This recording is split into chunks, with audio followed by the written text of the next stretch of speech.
The Cat with Silver Paws. Elorin returned from the river with the shimmer of drifting light steady inside his breathing, a feeling like lanterns placed along the corridors of his chest, and the tower noticed, for the stones beneath his palms held a gentle warmth as he climbed the stair and set his notes upon the table where the candles waited. He spoke a quiet thanks to the water and to the patient reeds, and the room answered with a hush that settled on the shelves and on the pages as if inviting him to listen again, only this time within. He stood by the window and watched the garden accept the soft color of evening, and beyond the wall the river kept a long silver line that turned the sky into a calm companion, and in that companionship his thoughts slowed until they felt as even as the breath of a sleeping child. It began with a sound that was not a sound, a soft folding of air near the stair like silk in careful hands, and when he looked he saw a sleek cat seated 2 steps above, black from ear to tail, yet with paws that shone silver as though brushed by a very patient star. The paws glimmered in little breaths of light that brightened when the cat lifted them and softened when it set them down, and Elorin smiled because the sight felt like greeting a star that had learned to walk inside a house. He offered a greeting the way one greets a shy friend, with lowered eyes and an open heart, and the cat blinked once, then rose and placed one glowing paw upon the handrail and another upon the air beyond, and there it stayed, supported by nothing he could see, the silver pads pressing faint circles that hovered before fading like breath on glass. He followed with care. The silver paws pressed prints where no surface existed, ovals of glow that hung in the air just long enough to show their shape before dissolving. The cat crossed the open space of the landing, tail level, head still, and then stepped onto the newel where sunlight usually rested in late afternoon. It glanced back with that long blink again, and Elorin felt rather than heard a suggestion that he should keep his breath slow and his touch light, and so he did, and the tower seemed pleased because the banister gave a small contented creak like an old friend stretching. The cat reached the study and leapt to the sill. It placed one paw upon the glass and the pane softened under the pad as water softens under a fingertip.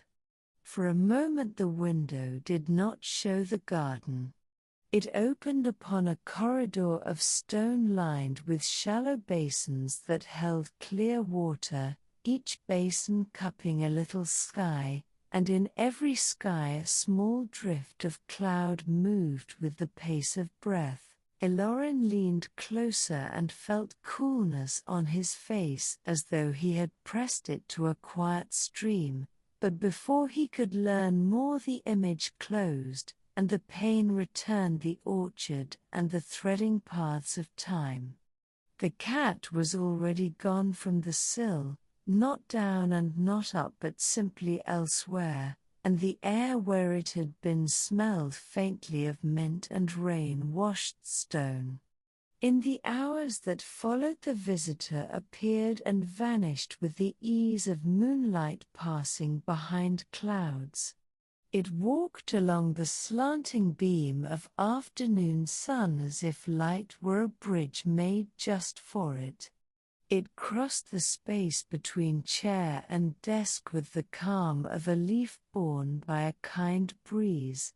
It sat upon the rounded top of the broom and let Elorin learn that balance is a conversation between stillness and motion. When he tried to coax it with crumbs it ignored the food and touched the broom with a paw, and at the feather-light touch a single bristle rose and then settled, and Elorin felt he had witnessed a bow made between tools. Master Aldrin said little when told of the cat. He listened with a smile in the eyes and with a kettle already warming on the hook, and he set 2 cups upon the table and remarked that some guides prefer silence to speech, which is not unkindness but trust that a student will come to his own clear hearing. They drank the tea in slow sips while rain began outside and the scent of wet stone rose around them. The cat did not show itself, yet its presence seemed to rest in the room like a soft collar of warmth along the shoulders, and Elorin found that the silence could be as companionable as talk. When dusk returned, the tower brightened its many small comforts. The hearth kept the memory of older fires and released it in gentle heat. The ink in the little bottle carried the aroma of oak and iron. The broom bristles relaxed after the day and resumed their rounded smile. Elorin trimmed a wick and set a fresh candle in a clay cup and spoke to it as he struck the spark, asking the flame to keep a steady pace, and the flame agreed by standing with a plump calm body and a small blue root that held the light to its work. Then the cat appeared again, not from a doorway but from the plain air above the stair, descending paw by silver paw upon nothing at all, and when it reached the landing it turned left instead of right, the way guests rarely go, and Elorin felt a tug of curiosity that was not restless but serene, like the tide tipping toward fullness. It led him down the stair with no haste, leaving prints that glowed like dew touched by a star.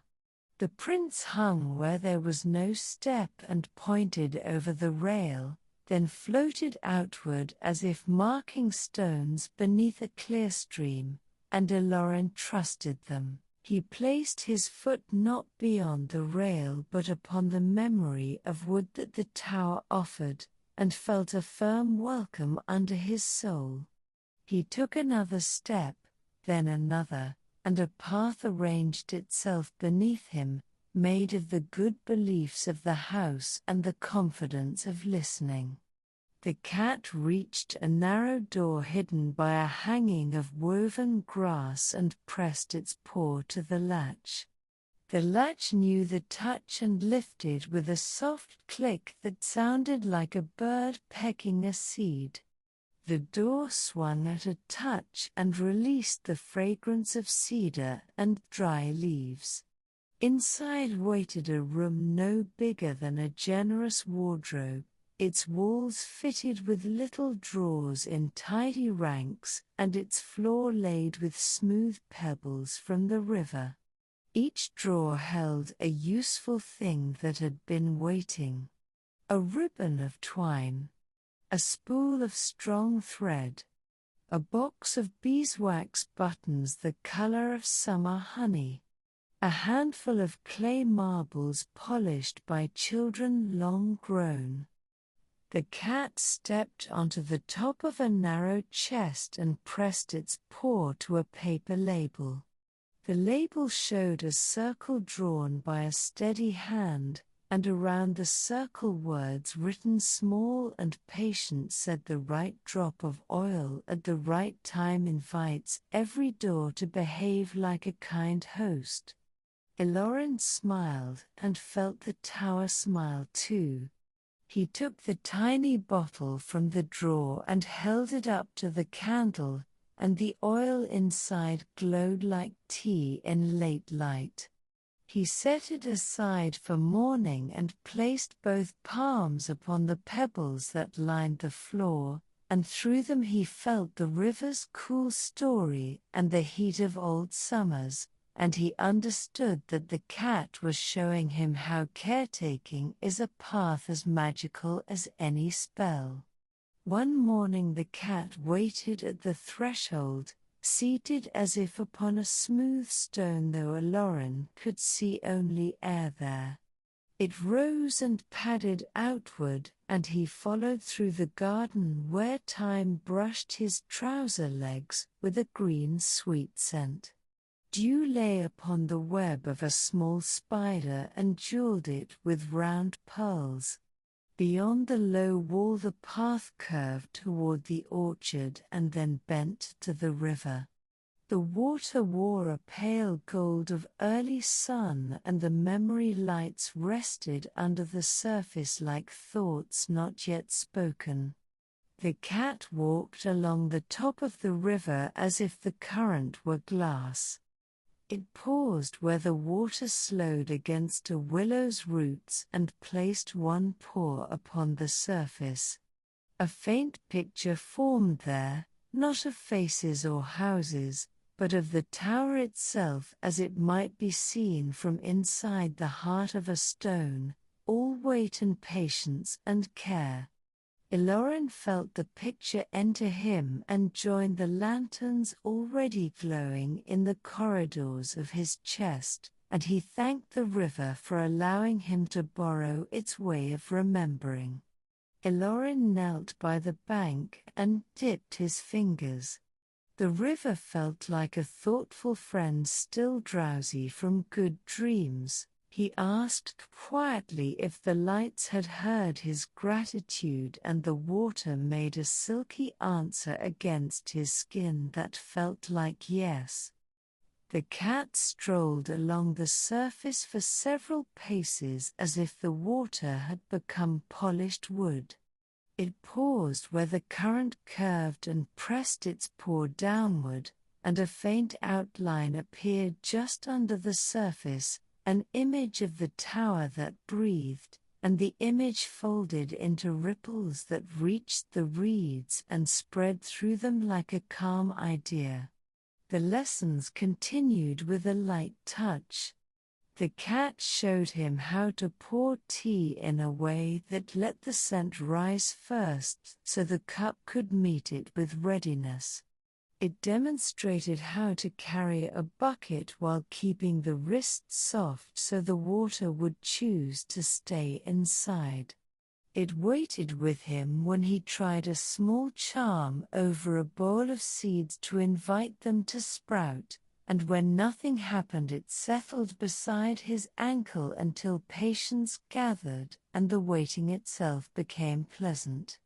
At odd hours it would reach into apparently empty air and tap a place that turned out to be important later, the corner of a page where he would find a note from a forgotten caretaker, the ring in a key he had overlooked, the smooth worn spot on the railing where people had rested the same part of their hands for centuries. Elorin grew to recognize the voice of its silence. When it wished him to follow, it would sit and face a certain direction until the line of its back suggested a road. When it wished him to stop, it would close its eyes very slowly and open them very slowly so that his own breath would slow to match. When it wished to tell him that he had understood well enough, it would lift its chin and turn its head slightly so that one ear caught the nearest sound, a kettle beginning to talk, a kite of swallows catching the sky, the brush of a sleeve against a shelf, and he knew then that lessons also end gently. One hazy afternoon the cat led him up through the narrow stair that wound behind the library. The walls of that stair were cool and smelled of chalk and the faint tang of ink. Near the top a window as small as a book opened upon a ledge barely wider than his hand.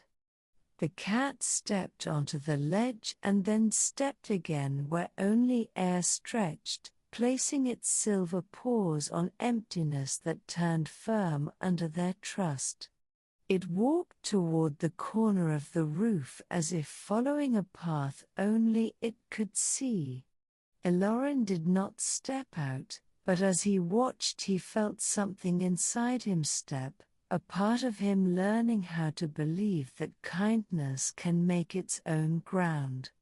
At sunset he found the cat resting upon the highest beam of the hall where no ladder reached. The beam accepted the small weight as a tree accepts a bird. The paws made pools of light that tested the grain and found it sound. Elorin stood below and placed his palm upon the wall to send a wordless greeting. The cat stretched, rolled onto its back as if to show how a safe place allows the body to become soft, then righted itself and blinked both eyes in a manner that felt like the seal at the end of a thoughtful note. Another evening the visitor sat on the rim of a clay bowl while Elorin polished the old bell that hangs beside the outer door. He did not ring the bell. He simply wiped it with an oiled cloth until the metal remembered how to catch light.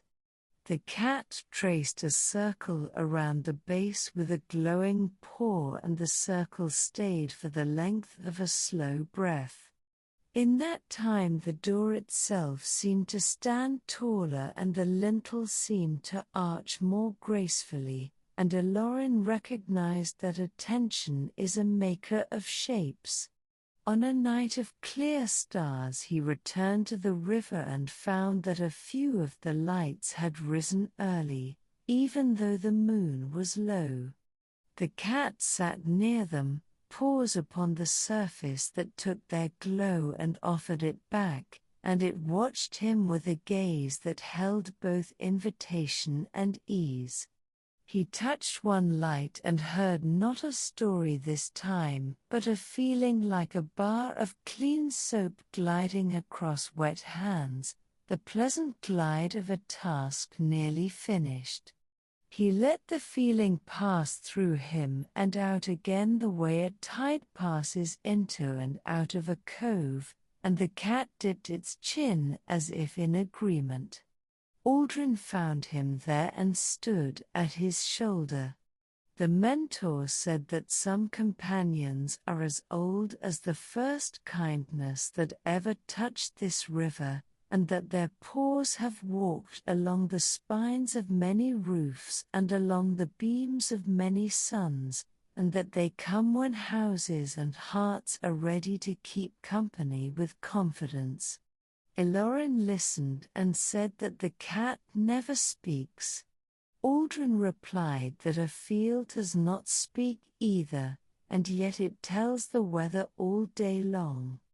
They smiled without looking at each other, and the river carried their agreement downstream like a ribbon of ease. Late in the season a mist settled upon the meadows and the river wore a scarf of pearl. The cat emerged from that mist and placed a paw upon Elorin's boot and then upon his knee and then upon his chest, just over his heart. The touch left a cool little coin of light that sank through cloth and skin like dew sinking into soil. The boy placed his palm over the place and felt a quiet that matched the temperature of the morning. He said thank you without voice, and the cat blinked with the longest blink yet, a full moment of green and silver resting upon him, then turned toward the orchard, satisfied. One afternoon the cat led him not to a room or a stair or the river but to a patch of open air above the garden wall. It stepped out and the air held. A path formed in the way frost forms upon a leaf, pattern growing from pattern, each curve supporting the next. Elorin stood upon the wall and raised his arms to balance even though the path was for paws rather than feet. He did not step onto it. He simply learned by seeing that the world keeps many invisible scaffolds for those willing to move gently and with trust. At night he dreamed of silver paw prints across the sky, gently arranging the constellations so that travelers could find their way to water and fire and welcome. He followed the prints until he reached a door that had no handle. When he placed his hand upon the wood, it opened inward and revealed the same corridor of basins the window had once shown, each basin with its small sky, and in each sky a soft feather drifted backward in slow comfort. He woke smiling and carried that smile into the tasks of the morning, polishing the rim of a pot until the metal showed him the round window like a second moon. Under the cat's quiet instruction, he added new rhythms to his life. He began his day by greeting the threshold stone with 2 fingers and a breath. He ended his day by setting a bowl of clean water on the sill for the night air to drink. He learned to place his tools so that they could rest well and be ready to serve again. He learned to listen for the moment when a room wished to be still, and at that moment he would set down his work and let stillness be the master of the hour. The tower approved with a steady hum that lived in the floorboards and in the banister and in the lids of jars, and this hum traveled into his bones until he felt that he was part of the house and the house part of him. When the first frost rimmed the grass, the cat sat on the warmed stone of the hearth and lifted one paw toward him as if offering a gift. He extended his hand and felt the faintest touch, a brush of cool against his palm. In his hand now lay a small circle of glass, clear as untouched ice, thin as a bubble.